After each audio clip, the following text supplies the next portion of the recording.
Everybody uses money, right? Or at least we used to. Cash and whatnot. But where does it come from and like who decided what it looks like? Who made it look like that? I wanted to look into it, and I did, so let me tell you what I found.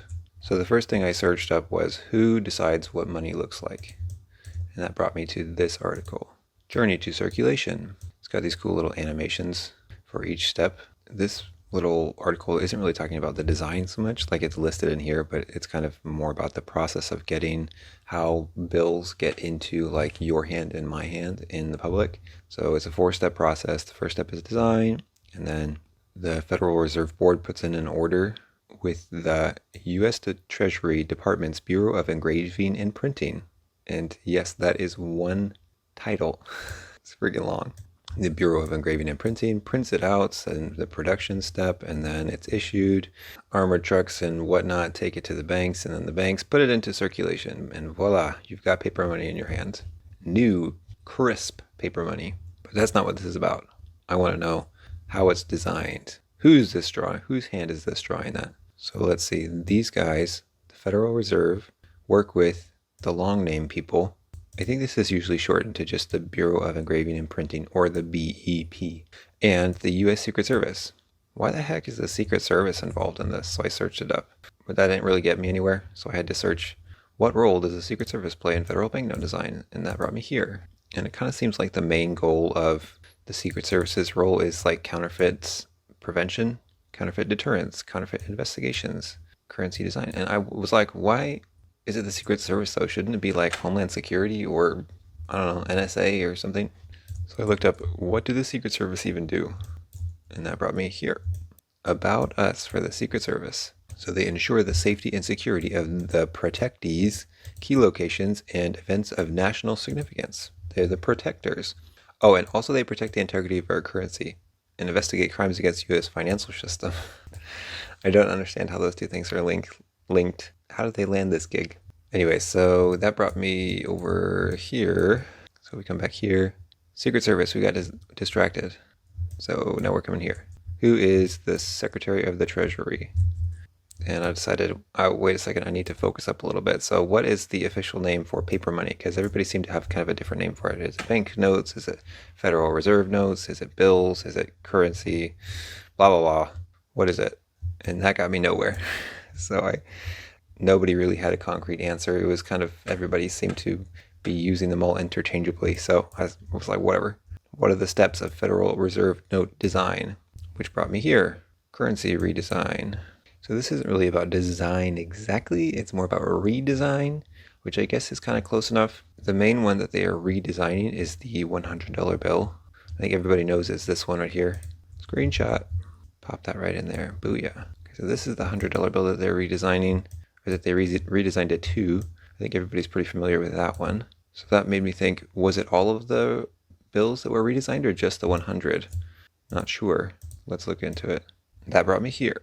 Recent myths and truths about the $1 and $100 bill, which revealed very little except for, I got a little crazy with the tape. I was messing around with what you could do with Figma or Fig Jam, and there's a sticky note. Oh, you can give high fives. Oh, check it out. I can give a high five. Look at my little cursor. High five. I found out you could put tape on things. This article said, we are all aware of the upcoming redesigned 20, on which Harriet Tubman will replace Andrew Jackson. And I said, I'm not aware of that. I feel like I had heard about it in passing a couple years ago, but that was all I heard about it. So I searched it up, new $20 bill, and that brought me here. A new effort to replace the abolitionist on the $20 bill, which I guess this isn't a new thing. It's been happening since like 2021, and it keeps getting shot down for some reason. But this isn't going to be a new thing. They're proposing that it's all going to be on the face of all 20s after December of 2030. So we wouldn't even see her face on the bills for another like 5 years at least. I don't remember exactly how, but thinking about that brought me here, which is kind of a cool page. They've got a lot of like cool little facts you can look at, like the security thread. Oh, hey, there's the security thread. We'll talk more about that later. And the watermark and whatever. You can look at the specifics of what's on these bills, and you can change the bill if you want to. Hey, $2 bill, $1. It's a cool little site if you're interested about money, and you can turn it over even. Anyways, I'm distracted. On this side, it says, got this little graphic. This many notes were printed. In one fiscal year, 1.8 billion notes or printed. This is how much is in circulation. That's a lot of money in circulation. And each note has an estimated lifespan of only like almost 8 years. That seems very short for some reason. Anyways, after that I went here. When will Harriet Tubman be on the $20 bill? I think I was just verifying that this was published in the 2021. I'm not even going to be able to show it because it's a stupid pop-up.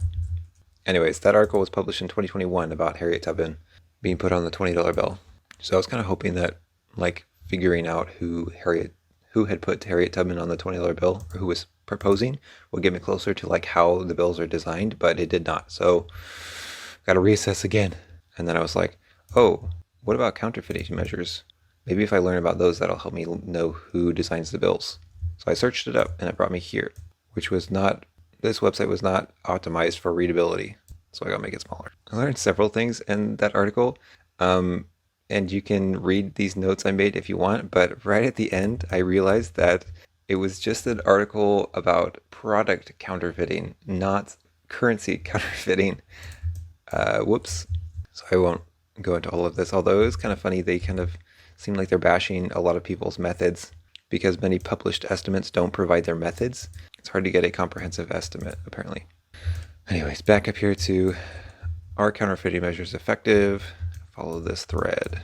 Just throw that little money in there in the search, and that brought me here, which is a chapter out of a book, Description and Assessment Deterrent Features. So apparently there are passive and active features. A passive feature is one that's difficult to reproduce. So for example, the security thread is an example of a passive feature, and aliasing, I need to look up how to say this word.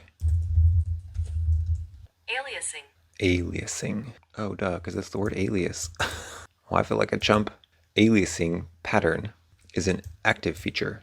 Passive and active. No, so I was like, okay, let's look these up. Aliasing patterns in money. What is that? And that brought me here. Quick reference guide. uscurrency.gov. So they've got like the different things you can do to check things, but the security thread is right here, which is this thing, this little band, and it glows in UV light, which is right here. You can see it, that band glowing in UV light, which is pretty cool. I don't know how they did it though. I was really kind of curious about how they had done this. I didn't find it out, but that's what the security thread is. And then that was the end of my notes. I really want to look up aliasing because I didn't really get to figure. I tried looking it up. I came to Wikipedia and tried looking at it, but I couldn't figure it out. So I'll have to like read about it more and tell you about it when I come back. This is a full-sized brick wall. And this is a low quality brick wall, but I think it's got this wavy motion in there. I think that's what they're talking about. So like if you take something high quality and then make it low quality, it will kind of give this like kind of rippling effect if it already has a pattern on there, is what I'm assuming this means, but it was really confusing, this description.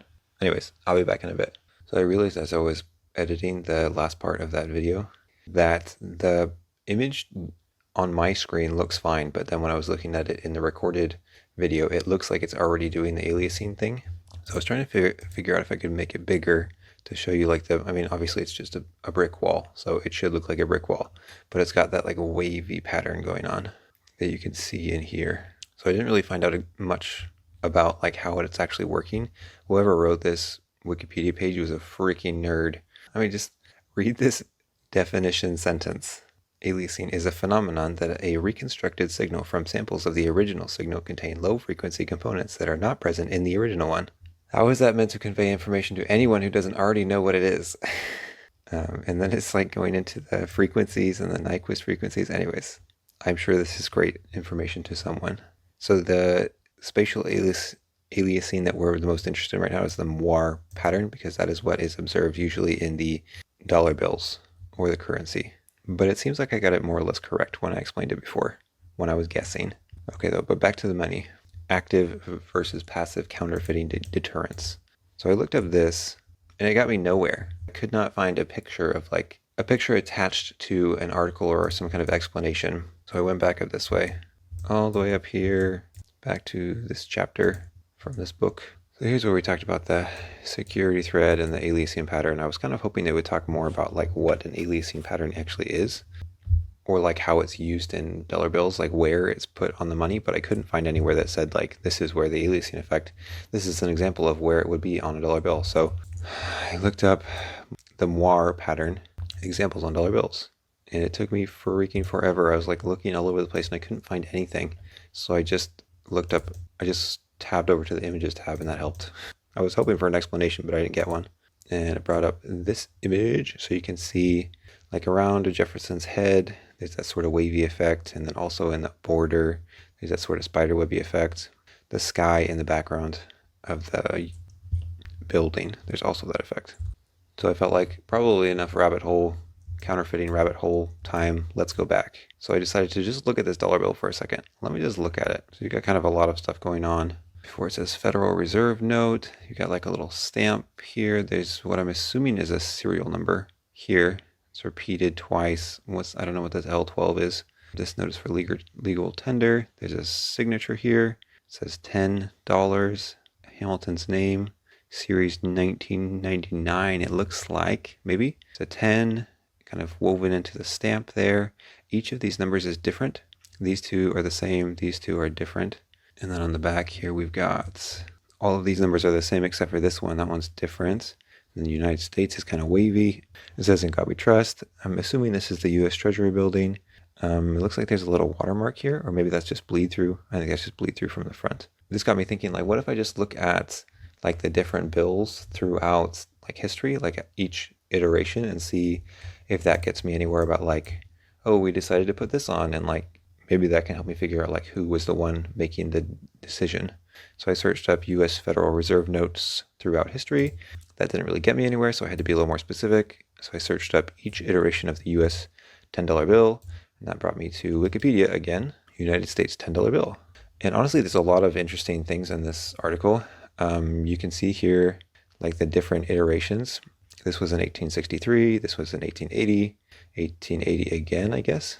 On it goes. There's a bison one. There's one with what looks like Andrew Jackson. And there's some interesting information on each of them here on the side. I'm not going to read it all to you. It was kind of like one of those things where there's a lot of interesting information, but I don't know if it's like really relevant. So if you'd like to come to this page and read it, you're more than welcome. Where was the one I was thinking of that had a funny little thing? This one was called the Jackass note, I think, because this picture of an eagle right here, if you look at it upside down, which I did for you, if you look at it upside down, it kind of looks like a jackass, like a donkey. Here's the little ears and the nose and the eye. So that one's called the Jackass note. Okay, so at this point I was like, I'm all over the place, being crazy. What am I actually curious about at this point in this topic? Like, what is actually making me have questions? Because at this point I'm kind of just like flailing around looking for interesting information. And that brought me, I was looking for the one where it shows like the little interactive where you could like look at the bills. But I accidentally came back here. Feel the paper, raise paper, check with the light, watermarks and such, tilt the notes. Like talking about all the different security features and then I stumbled on this microprinting, which as you can see here on the collar of Benjamin Franklin, you can see these little letters, United States of America, is printed in tiny little letters that are almost the same width as the line. And I guess this Series 2004 is also microprinted. I don't know about that one. But these letters are real teeny tiny. So I was thinking about microprinting. And I was like, how do they actually microprint something? Especially in today's world with a digital printer, could you not just digitally print a micro font thing with like really tiny letters? How small do modern printers print? So I searched up microprinting on money, and that brought me here, dollars in detail. So interestingly enough, for some reason, all of these ones over here have microprinting in them, but the $1 and the $2 bill, no microprinting, which is strange. So you can see on his collar, the United States of America right there on his collar. I think there might be microprinting somewhere else as well. And then it just goes over the different security features again. So this isn't super on topic, but I heard in a podcast recently that like the more security features you have, the less likely someone is actually to like check to see if it's counterfeit, because people get familiar with their notes, and if they feel like it looks legit, like they're overwhelmed by the number of choices that they have to like actually check the counterfeiting, so they don't actually check. Or B, if it feels the right way, they're much less likely to check and see if it's the wrong thing. Like this is, for example, this is why some people say it's not a great idea to use physical bills that are larger or smaller in size, because if you hand someone a small bill, they don't need to look at it to know that it's like a smaller denomination. And if people get like comfortable enough with like the different sizes of bills, they won't look at the size, or they won't actually look at the bill. They'll just be like, oh, it feels right. I know it's smaller, or I know it's bigger, therefore I don't really need to look at it. And then all of your strategies for reducing counterfeiting have gone out the window. I heard in a podcast that the best thing to do against counterfeiting would be to potentially just get rid of everything on the bill except for the number and like a single large 3D printed thing in the middle. Moving on. So I searched up, I wanted to know like how are they actually microprinting these things, because they're real tiny. So I searched up how is microprinting done, and that brought me here. And like you can see again, there's the Ben Franklin neckline, and there's the tiny little letters in the collar. I mean, they're real small. And so they're pointing out like in this other picture that the ink, like if this is a counterfeit, then the ink will be less clear and smudged, which honestly, I am having a difficult time telling the difference between these two pictures. Like these look pretty much the same to me except for the color. And also he's got weird spots on his neck, but those look like they were drawn in. They don't look like smudges or like poorly printed something. So it turns out, I think we might have mentioned this before, but the way that the printing machines can get such a fine detail is because of something called intaglio printing. Intaglio printing, which produces like an embossed raised ink feel. So of course we got to search up what is intaglio printing explained. And that brought us here.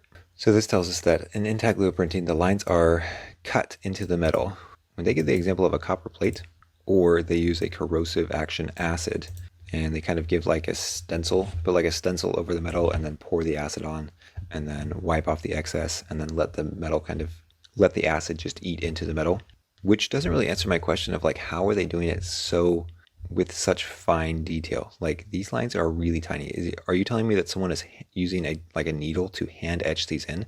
Because I don't even feel like a needle would have a fine enough tip, especially not for tiny little letters like this. Like how are you getting these tiny little letters in there? So my questions at this point are like, why would you be using copper? Is copper not more of a softer metal? Because they specified that you need to use high pressure to get the plates to be pressed onto the paper hard enough. So if you're using high pressure, wouldn't copper not be a good thing? And also the super fine details. I want to know how they get the details so fine. So I searched up how are intaglio print plates etched for microprinting, and that didn't really get me anywhere. I couldn't find anything, so I thought maybe I'll ask Betsy. So I asked Betsy. Maybe she can help me. So I asked her, I said, please direct me to resources where I can find out more information about how intaglio printing plates are etched or engraved with micro designs. So she spit out some of these articles, and she gave me sources here too. I was looking through them, and she was saying that the most likely one was the Wikipedia one. So I went to the Wikipedia page. Yet again, Wikipedia is doing double duty in this video. Honestly, there was a lot of interesting stuff on this here too. This says that microprint of the smallest scale is only producible by hand using engraved offset printing plates, which I think when they mean by hand, they mean that they need the metal plate to be physically pressed onto the paper. So they specify what the smallest characters that a Xerox machine was capable of producing. 1/100th of an inch tall. Let's see, this one was able to produce characters as small as 0.6 millimeters in height. A laser printer was able to produce one that was 0.5 point font, I guess, which doesn't really give me a reference. How small are microprint? Maybe I can look it up really fast. How large are microprint letters? I don't know. I'm not getting an answer. Although this person says that this picture is the entire B movie script in 0.7 font. So 0.7 real small. Anyway, that's pretty much all of the time I had for currency design. It was a struggle to get going, but I had fun in the end. Hope you had a good time hanging out. Peace.